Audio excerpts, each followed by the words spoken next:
Abra sua Bíblia no livro de Números, capítulo de número 13.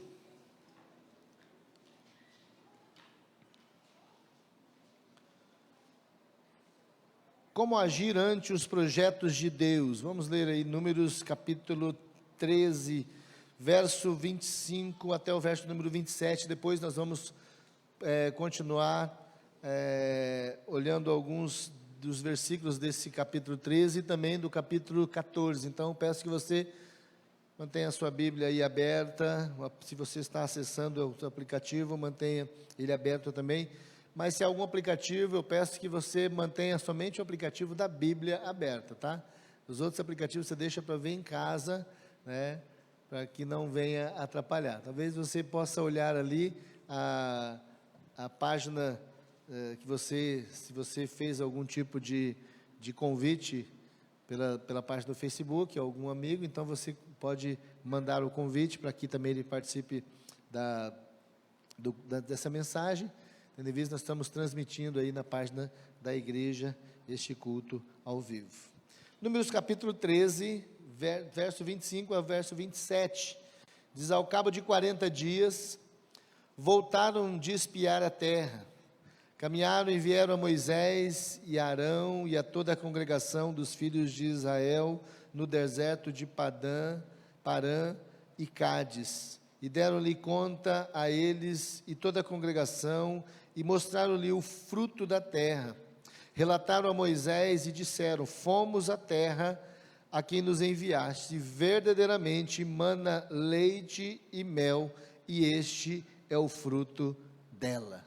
Somente até esse verso 27, tá? E nós vamos orar e vamos meditar nessa palavra. Te louvamos, Pai, te agradecemos pela tua palavra, pela liberdade que temos no nosso país, de poder cultuar o Senhor em um lugar público, em um lugar livre, de forma, ó Deus, em que é possível anunciar a todos aqueles que querem, a todos aqueles que desejam.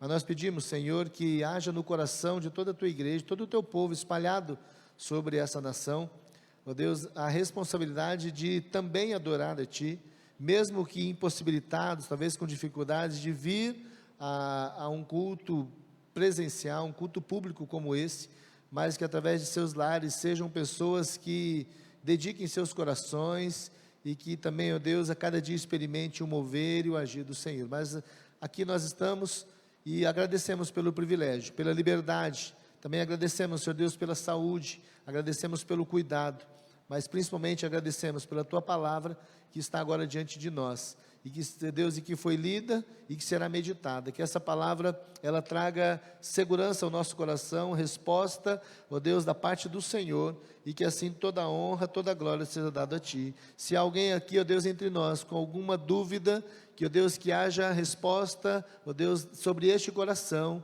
e que, ó Deus, o Senhor se revele a cada dia mais, a cada vez mais, e que nessa noite, ó Deus, a resposta completa venha sobre eles, ó Pai, para a glória do nome do Senhor. É a oração que nós fazemos no nome de Jesus. Amém. Amém. Como agir ante os projetos de Deus? Essa é uma pergunta dentro do nosso tema que nós sugerimos diante dessa meditação da noite que o Senhor colocou em nosso coração, falar sobre o relatório dos espias. Eu não sei quantos já leram acerca desse relatório, quando Moisés envia 12 homens, 12 líderes, né? Ele enviou 12 líderes para espiar Canaã, a terra prometida. Eles já tinham saído do Egito, o Senhor já tinha tirado de maneira maravilhosa, com mão forte, né, da terra do Egito, onde envergonhou Faraó e todo o seu exército, onde eles ficaram no mar e o povo pôde atravessar de forma tremenda e milagrosa o Mar Vermelho e tantos outros milagres. O Senhor agora conduz o povo pelo deserto, conduz o povo até o Monte Sinai. Ali o Senhor aparece no Monte Santo a Moisés, passa ao povo a lei, e o povo continua em direção à terra. Durante um percurso, um tempo, o Senhor começa a manifestar da tua presença. Há tempo de rebeldia, há tempo de revolta do povo, até mesmo o Senhor se entristecendo com a atitude do povo, e chega um momento em que o Senhor, através de Moisés, manda que fossem enviados espias a Canaã, a terra prometida, para que eles, assim, observassem a terra. Já estavam próximos, né? Já estavam a caminho da terra prometida, e assim eles foram. Eles já estavam, assim, vamos dizer que, se fôssemos olhar por quilômetros, por metros, eles estariam perto, mas o Senhor faz com que eles deem volta por conta da rebeldia, mas o Senhor envia já quase no final, quase já no final daquele tempo em que Moisés seria também levado por conta de desobediência, que ele acabou desobedecendo e ferindo o coração do Senhor. Deus disse a Moisés: você não vai entrar à terra prometida. Mas Moisés, como líder e obedecendo ao Senhor, envia aqueles espias, e era necessário saber alguns detalhes que seriam importantes no desenvolvimento daquela conquista, tendo em vista que o povo ia chegar naquela terra, nas fronteiras, e eles iam começar a conquista daquela terra que o Senhor já tinha dado a eles. Tinha chegado o tempo onde o Senhor chegou no limite, né, que ele estava suportando a maldade do coração dos cananeus, e o Senhor estava dando assim ao povo, aos descendentes de Abraão. O texto fala que depois de 40 dias que esses homens foram a espiar, foi um líder de cada tribo, né? 40 dias eles retornaram daquela expedição e começaram a relatar o que eles tinham visto e quais eram as conclusões a respeito da promessa que estava para ser conquistada. Era muito importante aquele relatório, era muito importante aqueles relatos, né, aquilo que eles viram, e na verdade cada homem representava o coração de cada uma das tribos, como estava a tribo, como ela estava sendo conduzida, né, qual era a perspectiva, né, isso era muito importante. Na verdade, eu vejo que esse momento do relatório, e até mesmo essa ida à terra, não que não fosse importante, mas para que eles viessem, trouxessem informações, para que aquecesse ainda mais o coração do povo. Na verdade, aqueles que já estavam frios e dominados, seriam aquecidos, né, fortalecidos, e também para tratar com a motivação daqueles que talvez tinham esquecido um pouco o Senhor. E o que nós vemos, queridos, é que esses líderes, entre eles, foi enviado também 2 homens que fizeram toda a diferença. O nome deles, Josué e Calebe. Josué veio depois a tornar líder no lugar, sucessor de Moisés, né, o líder que continuou, que na verdade conduziu na conquista da terra, não de toda a terra, mas na entrada e principalmente na conquista daqueles primeiros momentos. A terra se deu um pouco mais depois, toda a conquista, no tempo, nós sabemos que no tempo de Juízes ainda não se havia conquistado toda a terra, mas no tempo de Davi se deu, e no tempo de Salomão se teve um tempo de paz, um tempo de tranquilidade. Mas enfim, eles iniciaram. Josué tornou depois sucessor, e o seu companheiro de caminhada, o seu companheiro ali daquela expedição, Calebe, um homem também com um coração valente, um homem valente de coração, obediente ao Senhor, tornou como que braço direito, mesmo sendo amigo de caminhada, mas respeita, né, damos o respeito e a dependência dele, e o reconhecimento de Josué como líder, quando tornou líder, e ele pede a Josué para que dê o monte a qual ele tinha pedido a Moisés antes, né, da sua morte, e Moisés tinha dado a ele e a sua descendência. Entre esses homens, haviam 2, como eu já disse, Josué e Calebe, e eles trouxeram relatórios totalmente distintos dos demais, totalmente diferentes. O relatório de Josué e de Calebe foi totalmente diferente dos outros 10. E o que nós entendemos que através dos relatórios apresentados, nós entendemos as características dos líderes e a ênfase que estava na vida daqueles homens. E como já declaramos, não só da vida deles, mas também dos seus liderados. Se o líder ele tem uma característica de uma vida de derrotado, de não ter a visão do Senhor, consequentemente, ele vai transmitir isso e vai reproduzir isso na vida dos seus liderados. E nós entendemos através desses relatórios algumas características E dentre elas podemos destacar em dois grupos. Na verdade, os próprios relatórios já se dividiram em dois grupos totalmente distintos. E o primeiro grupo se vê muita incredulidade e pessimismo. Pessoas que tinham tudo para agir de forma diferente, mas o que vemos é incredulidade e pessimismo. Já o segundo grupo, fé e otimismo. Isso nos faz tomar uma conclusão: como temos agido? Qual tem sido a nossa conduta, o nosso posicionamento diante das promessas do Senhor, diante daquilo que Ele coloca à nossa frente? A pergunta que se vem a nós agora é: como esses homens, qual grupo eu faço parte? Se fôssemos encerrar agora, talvez já seria suficiente para entender qual grupo você faz parte. Do grupo daqueles que enfatizam a incredulidade, sempre tem uma palavra de pessimismo, de desacreditar, de descrédito, ou aquele que realmente tem fé, vive por fé, anda por fé, mesmo que as coisas estão talvez difíceis aos olhos dos homens, mas pela fé, ele tem um comportamento e tem palavras otimistas.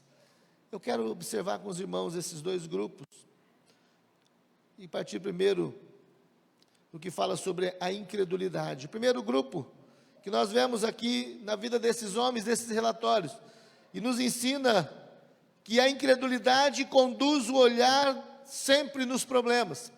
E olha só o que nós vemos na vida desses homens no capítulo de número 13, agora no verso 28 a 29, depois eu quero ler o versículo 31 e 32, juntamente com os irmãos. Diz assim, verso 28, o povo, porém, que habita nessa terra, é poderoso, e as cidades muito grandes e fortificadas. Também vi ali os filhos de Anak, os amalequitas, habitam na terra de Neguebe. Os heteus, os jebuseus, os amorreus, habitaram na montanha. Os cananeus habitam ao pé do mar e pela ribeira do Jordão. Versículo número 31. Porém, os homens que com ele tinham subido disseram: não poderemos subir contra aquele povo, porque é mais forte do que nós. E disse os filhos de Israel: inflamaram a terra que haviam espiado, dizendo: a terra no meio da qual passamos a espiar é terra que devora os seus moradores, e todo o povo que vimos nela são homens de grande estatura. Vamos até o versículo 33. Também vimos ali gigantes, os filhos de Anak, que são descendentes de gigantes, e éramos aos nossos próprios olhos como gafanhotos, assim também éramos aos seus olhos. Amados, o primeiro grupo vai nos ensinar acerca e abrir os nossos olhos acerca da incredulidade. A incredulidade conduz o olhar sempre nos problemas. Quando eles iniciaram as conclusões, e quando nós vamos observar, conforme nós já lemos no versículo 27, eles afirmaram que realmente a terra era excelente, uma terra que manava leite e mel. Olha só como eles começaram: relataram a Moisés: fomos à terra que nos enviaste, e verdadeiramente mana leite e mel. E olha só o fruto. Eles trouxeram um modelo, trouxeram um exemplar do fruto, cachos grandes, que não somente um homem carregava, era necessário 2 homens carregar os cachos. Tamanho era a grandeza, a fartura que tinha naquela terra. Mas os 10 espias, eles fixaram seus olhos apenas no que poderia ser um problema, ao invés de confiar em que a terra era exatamente aquilo que Deus havia prometido. E o grande problema para nós hoje em dia é isso também, querido. Quando nós esquecemos aquilo que Deus nos dá, aquilo que Deus nos promete, e começamos a fixar os nossos olhos apenas nos possíveis problemas e situações ruins que começam a aparecer durante a caminhada. Esse era o problema do povo. Eles ficaram amedrontados, O relato, as suas palavras eram totalmente desanimadoras. Eles estavam desanimados. Eles colocaram desânimo no coração do povo. Eram palavras destrutivas de fé, palavras destrutivas de esperança. Aqueles que estavam com esperança de conquistar, acharam melhor recuar. Eles pensaram em voltar. Eles falaram: vamos levantar um capitão para que voltemos ao Egito. Tamanhas eram as palavras de destruição. E aí nós entendemos, queridos, que pessoas incrédulas, elas duvidam da promessa de Deus. E por isso elas são conduzidas e também conduzem outros ao pessimismo. Esse é o cuidado que devemos ter acerca da incredulidade. Como nós estamos agindo, como agir diante dos projetos de Deus. Não podemos agir com incredulidade. De repente, diante de você, diante dos seus olhos, a situação, aquilo que você está vivendo é algo que humanamente é impossível. É difícil, mas não impossível ao Senhor. De repente, o diagnóstico que veio sobre a sua casa, sobre a sua vida, é algo que todos iam desanimar. Mas você não pode tirar os olhos do Senhor. E eu quero dizer, querido, que a incredulidade apresenta dois aspectos que precisa ser observado, muito bem observado por nós. O primeiro deles vai nos levar ao esquecimento dos feitos de Deus. Quando nós olhamos a vida, os projetos do Senhor, através da perspectiva da incredulidade, nós temos esse primeiro aspecto agindo na nossa vida, o esquecimento dos feitos de Deus. Aqueles 10 espias esqueceram dos feitos do Senhor. Eles esqueceram de como eles foram tirados do Egito. Eles esqueceram do maná, que caía ainda do céu. Eles não estavam vivendo do maná. Eles tinham esquecido. Eles esqueceram também de como o mar se abriu diante deles, e eles passaram em pé enxutos. Eles esqueceram da água que brotou da pedra e saciou a sede no deserto. Eles esqueceram da nuvem que estava sobre a vida deles, e também a coluna de fogo. Eles se esqueceram de tudo. Sabe por quê, irmãos? A incredulidade nos rouba os feitos que Deus fez na nossa vida. Esse é o primeiro aspecto, devemos tomar cuidado. Tomar cuidado quando agir com incredulidade. Somos tentados a agir dessa maneira, mas a incredulidade, ela apresenta esse primeiro aspecto. E o segundo aspecto, coloca o foco sempre nas impossibilidades. Quando eu esqueço daquilo que Deus fez, eu sempre vejo as coisas dentro de uma perspectiva onde há uma impossibilidade. Não, isso é impossível. Isso não dá certo. Eles disseram: não podemos. A palavra deles é: não vai dar, não vamos conseguir, não adianta, nós somos fracos. Versículo 31 do capítulo 13 está esse relato. Porém, os homens que com ele tinham subido disseram: não poderemos subir contra aquele povo, porque é mais forte do que nós. Sempre a perspectiva do desânimo. Querido, a incredulidade leva-nos a viver esse caos, essa morte, essa entrega, sem mesmo buscar uma resposta, sem mesmo buscar lutar. É o que aconteceu com aqueles homens. Eles estavam totalmente dominados. Acredito que a mente deles não saía a lembrança daqueles gigantes que estavam sobre a terra. E a pergunta: há quanto tempo estavam aqueles gigantes? Há muito tempo. Desde sempre havia aqueles gigantes habitando aí. E eles sabiam disso. Mas naquele momento, no momento da conquista, eles perderam o foco. E eles estavam totalmente vendo que era impossível. O foco nas impossibilidades. Pessoas que são dominadas pela incredulidade têm a facilidade de dizer: não vai dar. Já percebeu isso? Que a incredulidade, ela vai gerar, a pessoa não vai dizer: olha, eu não acredito que isso vai dar certo. Ele simplesmente fala: não dá. Ele firma. Você está louco, pastor? Eu me lembro que houve uma experiência, nós tivemos uma experiência uns anos atrás, isso, logo que assim chegamos aqui, o Senhor colocou em nosso coração para que guardássemos um dinheiro. Nós não tínhamos. Não tínhamos condição nenhuma, era uma entrada muito justa, pouco recurso. E o Senhor falou bem assim, guarda, e começamos, eu me lembro que naquele ano, em 2002, isso final já 2001, 2002, conseguimos guardar, tirar como fundo de reserva da igreja, às vezes R$20. Já pensou, irmãos? Começamos com 20, e aí conseguimos um mês guardar mais 50, e assim depois foi 100, eu sei que chegou no ano seguinte, já no final do ano 2002, nós tínhamos uma reserva, um fundo de reserva, e apareceu um terreno ali em cima para nós comprarmos, e eu fui ver, todo empolgado, apareceu um terreno, no asfalto, maravilha, vamos lá, dava 5 ou 6 vezes aquilo que nós tínhamos guardado, nós tínhamos conseguido chegar ao máximo a R$650 na época, e o proprietário estava pedindo 5.500, e agora?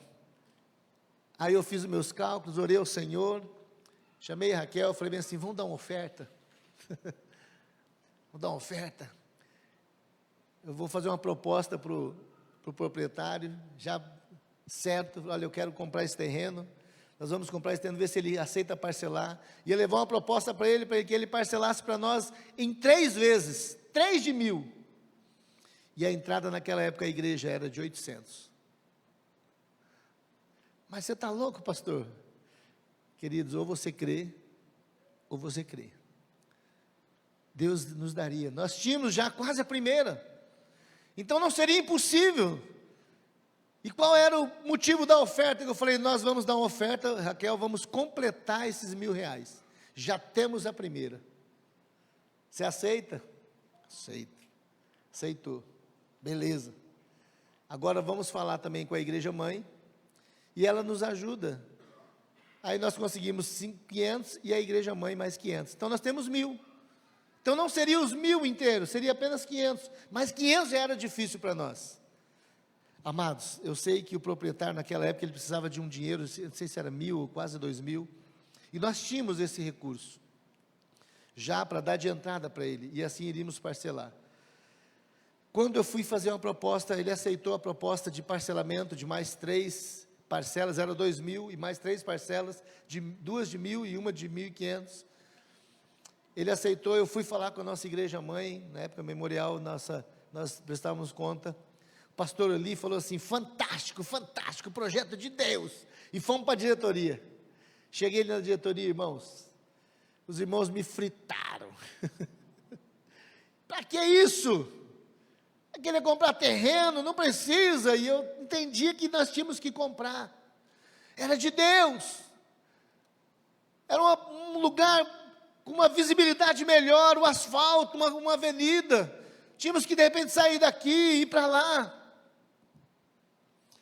Resumindo, irmão, saí desanimado, assim, um pouco cabisbaixo, não desanimado, mas cabisbaixo. O pastor Eli viu, me chamou, falou, Ronaldo, é de Deus isso aí? Eu falei, é de Deus. Ele falou, compra. Eu falei, comprar com o quê, rapaz? Não tem dinheiro. Compra, eu te abençoo. Vai que eu te abençoo, eu abençoo. Você sabe, ele estava recém chegando na igreja, a igreja com algumas dificuldades, alguns problemas. Eu tomei posse, eu falei, eu vou debaixo dessa bênção. Chamei o homem de novo, falei, eu tenho uma contraproposta para você. Ele estava esperando a gente fechar, eu falei, eu tenho uma contraproposta. Eu te pago em 7 parcelas de 500. Ele falou, você está mais louco ainda, pastor? 3 já era difícil, você quer pagar com 7?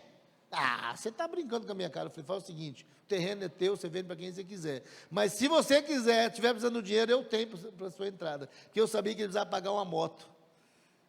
Ele precisava de uma entrada em 30, 20 dias. Eu sei que nós juntamos alguns irmãos, a irmã Celina estava também, eu me lembro, alguns irmãos. Fomos lá para o terreno, irmãos, vamos orar naquele terreno.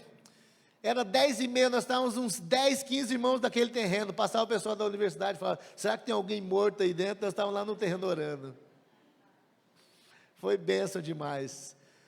Resumindo, irmãos, chegou no dia de pagar, o homem me procurou, fechou o negócio, fechamos, e o Senhor, para a glória dele, o que era em 7, o Senhor começou a mandar recurso, e o terreno foi comprado em 3 meses, pago.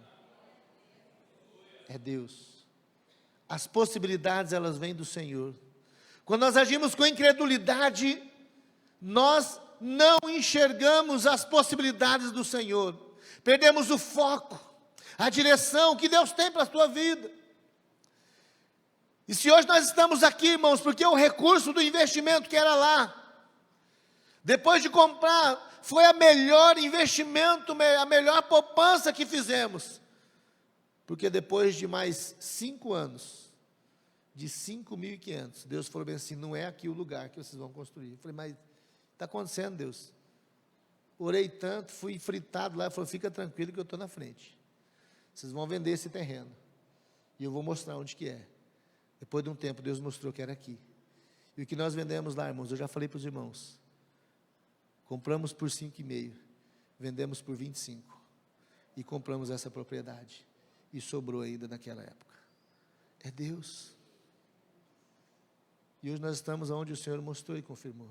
As possibilidades, elas vêm do Senhor, mas quando nós agimos com incredulidade, nós esquecemos os feitos de Deus, nós esquecemos e perdemos as possibilidades, por isso perdemos o foco da direção do Senhor.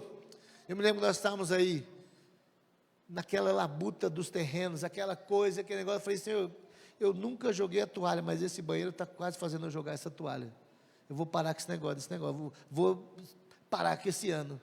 Deus falou, você esqueceu de tudo que eu já fiz? Qual foi a data que você estabeleceu? E eu falei, Senhor, em setembro, final de setembro, quando nós estamos, nós não tínhamos chegado ainda em agosto. Deus falou bem assim, tem muita coisa. Eu falei, Deus, tem muita coisa. Ele falou, calma, que tem tempo. E para a glória do Senhor, irmãos, nós abrimos hoje o banheiro, domingo passado das mulheres e o dos homens, e no próximo final de semana agora, todos, inclusive o especial, está aí terminado, para a glória do Senhor. O grande problema da incredulidade é que nós muitas vezes esquecemos os feitos de Deus. Nós colocamos o foco nas impossibilidades, e as impossibilidades só nos levam a dizer, não vai dar, não vai dar. Se tudo em sua vida se resume na expressão, não vai dar, é preciso que você esteja desenvolvendo aquele sintoma, o sintoma da incredulidade. Tome cuidado, meu irmão. De repente você olha para o seu casamento, para a sua casa, você olha para o seu filho, e você vê o caos ainda. E aí o inimigo fala assim, repete comigo, não vai dar. Ele está querendo colocar no seu coração a semente da incredulidade. Não aceite isso. Creia nas promessas do Senhor. E não somente isso, eu quero continuar agora, segundo aspecto que nós entendemos acerca de como agir ante os projetos de Deus, não com incredulidade, mas agir com fé. Porque a fé conduz a conquistas extraordinárias em Deus. A fé vai nos conduzir às conquistas extraordinárias em Deus. Números capítulo 13, no verso de número 30, e depois no capítulo 14, a partir do verso 6. Versículo 30, depois de todas aquelas palavras de tristeza, de desalento, de medo, o versículo 30 diz, então Caleb fez calar o povo perante Moisés e diz, subamos e possuamos a terra, porque certamente prevaleceremos contra ela.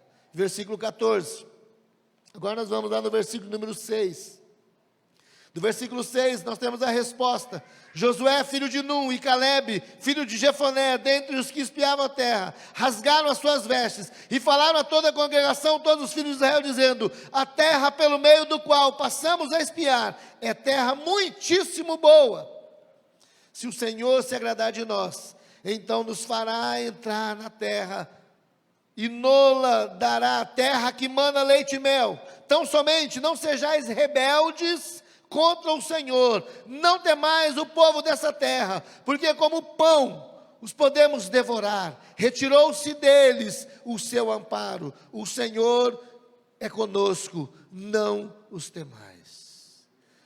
Amém? Queridos, é preciso ter fé. Enfrentar os desafios da vida com a força do braço humano realmente é loucura. Mas enfrentar com fé é a garantia de muitas vitórias. Eu me lembro aqui, queridos, que fui chamado para estar no hospital.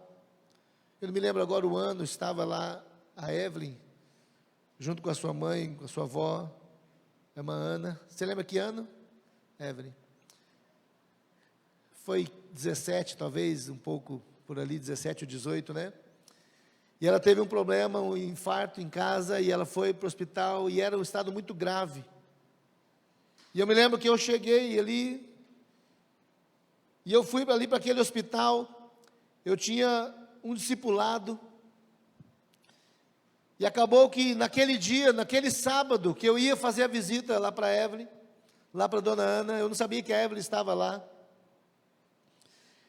tinha desmarcado o discipulado, e eu fui até a casa do pastor Djalma, e chegando lá logo pela manhã, no sábado de manhã, era certo que eu iria depois para o hospital, a visita era em torno de 10h30, 11 horas, eu iria para o hospital, eu chego lá em torno de 8h30, nosso discipulado, eu chego lá, liguei para o pastor Djalma, falou, você esqueceu, campeão? Estou de viagem hoje, foi desmarcado. Falei, puxa, esqueci.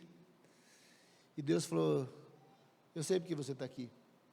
Você vai lá para a visita. Vai lá para o hospital agora. Mas você não vai entrar. Fica orando lá fora. Irmão, você chegar às 9 horas, sabendo que você só pode entrar às 11. E assim eu fiz. Fiquei um pouco dentro do carro, depois fui lá tentar ver se eles deixavam visita. Não deixaram. Eu acabei entrando no horário certo, um pouquinho antes talvez, né? Que o rapaz me viu ali, deixou entrar. E eu cheguei lá e encontrei a Evelyn. Era o turno dela, né, Evelyn? E ali estava a dona Ana, no balão, um problema de respiração sério, uma complicação. E ali nós conversamos, tivemos um momento, e ela apenas sentava, demonstrava muito cansaço. E eu sei que eu tinha que sair daquela visita e ir para um outro lugar, e depois eu vim em casa almoçar. Viria em casa e chegar um pouco mais tarde. Eu sei que eu estive ali, levei o óleo no bolso, falei, a senhora crê? Evelyn, você crê? Crê, então nós vamos orar. Vamos declarar vitória sobre essa enfermidade.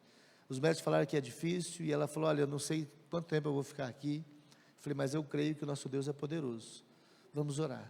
E ali nós ungimos, e oramos, e declaramos a vitória. Senhor, põe a mão sobre esses vasos, sobre essas artérias, ó Deus, sobre as coronárias, sobre essas válvulas, repreendemos tudo aquilo. O Senhor é o Deus que limpa, o Senhor é o Deus que cura, o Senhor é o Deus que liberta. Amém, oramos, tivemos mais um tempo ali, e eu saí, tinha que resolver um negócio, depois vim para casa. Cheguei em casa em torno de 1h30 quase, irmãos, que eu tinha que fazer um negócio. Cheguei em casa, a comida já estava pronta, já me esperando ali, devorando, né? Aí fomos comer, quando terminamos de orar, fui comer, tocou o telefone. Era o Zé Carlos. Eu falei, meu Deus. Primeira coisa que você vem, é o medo, né? Olha a incredulidade. Eu não tinha orado com fé lá. Ou crente garrafa térmica. Cheio de café, de pouco café. Zé Carlos. Zé Carlos, Dona Ana, Zé Carlos. Hospital, oração, problema do coração. Vou atender. Alô, pastor, tudo bem? Tudo bem. Eu falei, opa, é coisa de paz, é bênção. Porque se fosse problema, eu já, pastor. Já respirei tranquilo. Pastor, tudo bem? Tranquilo? Que beleza. Seguinte, a dona Ana recebeu alta. Estamos indo para casa. Eu falei, o quê? Recebeu alta.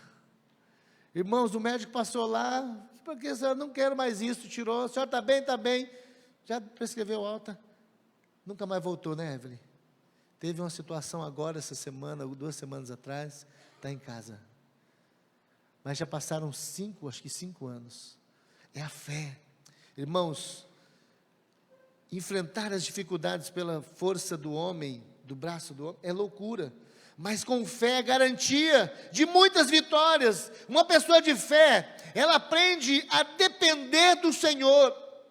Josué e Caleb fizeram o povo confiar que o Senhor pelejaria por eles e lhes daria a promessa. O grande problema é que tem aquele que encosta do nosso lado para roubar a promessa, para roubar a fé. De repente você está orando pelo seu filho, orando pela sua casa, orando pelo seu casamento, pela sua vida financeira, para Deus mudar o seu temperamento. Aí senta um do lado, enviado do Satanás. Falei, comigo já foi assim, tentei tantas vezes, mas não consegui. Dá uma no rim dele e fala, sai para lá, Satanás, sai dele também. Que é isso? Mas é assim, irmãos. Nós temos que agir com fé. Números capítulo 14, verso 8. Se o Senhor se agradar de nós, então nos fará entrar nessa terra, e nos dará a terra que mana leite e mel. Está desse jeito? Comigo começou assim, foi piorando. Conheço um amigo que começou assim, foi piorando, de repente, acabou o casamento dele. Começou assim, essa dor e tá. Que diagnóstico que é? CA, é câncer. Já despediu? Já fez a festa? Os filhos já vieram? Como que está? E aí vem aquelas perguntas, que é isso, vamos orar? Vamos guerrear, vamos lançar a toalha? Não. Quando se vive uma vida pautada na fé, não importa a luta, a adversidade ou o tamanho do desafio, o Senhor está conosco nessa peleja. É o que estava dizendo ali Josué e Caleb, o Senhor tirou deles o amparo, e Ele está conosco. Ele começou a declarar isso, queridos. Retirou-se deles, porque esse povo que está naquela terra, para nós é como pão que podemos devorar. Tirou-se deles o amparo, o Senhor é conosco, não temais. Queridos, esse é o desafio de confiar no Senhor. Ele é o nosso refúgio, e Ele é a nossa fortaleza. É o desafio nosso, mas é o desafio também de Deus. Por quê? Deus espera você se posicionar, para que Ele também te posicione. Se na minha casa não tivesse uma mulher que acreditasse no poder do Senhor, eu não estaria hoje falando para os irmãos. Eu sou fruto de uma vida que foi transformada através de um posicionamento de fé. Como eu já disse aos irmãos, alguém que se posicionou e disse, eu não aceito algo que seja diferente do que a transformação na vida do meu filho. Não aceite, querido, não negocie, não aceite aquilo que seja como que uma negociação. Não, eu te dou isso, você me dá aquilo, você fica com meia conquista e eu fico com outra metade. Não, por inteiro, eu quero conquistar por inteiro. Eu quero finalizar com você essa meditação, querido. Eu quero concluir acerca disso, como você tem agido ante os projetos de Deus. E a conclusão que eu trago é, diante dessas duas realidades, em qual delas você tem apoiado a sua vida? Incredulidade ou fé? Diante dessas duas, qual delas você tem apoiado a sua vida? O que tem sustentado a sua vida até aqui? O que é que tem sustentado a sua vida até esse momento? O que tem guardado o seu coração? É a incredulidade ou é a fé? Tem gente que até tenta, mas ele não consegue ir mais além, não consegue ir no primeiro, até o dia 15 ele vai uma bênção, depois do dia 15 em diante, ele acaba o mês um fracasso, ele não vai até o final, porque de repente, alguém grita, não vai dar certo, e ele acredita que não vai dar certo. Deus nos chamou para estar entre aqueles que creem, e não entre aqueles que duvidam. Nós cantamos logo no início, que nada pôde parar a igreja. Os leões, a fúria do Coliseu, isso não é apenas a letra de uma melodia, está escrito aqui, queridos, na palavra, que nada pôde parar a igreja. Mas é preciso declarar que eu vivo por fé, eu não vivo por vista, eu vivo por fé. Nada pode parar o projeto do Senhor. Nada vai parar, querido, tome posse no agir, no projeto do Senhor, que você tenha fé. Se porventura você estava desacreditando, incrédulo do amor, do cuidado dele para com a sua vida. Nessa hora o Senhor traz renovo, o Senhor traz renovo, Ele traz renovo sobre a igreja, sobre o povo.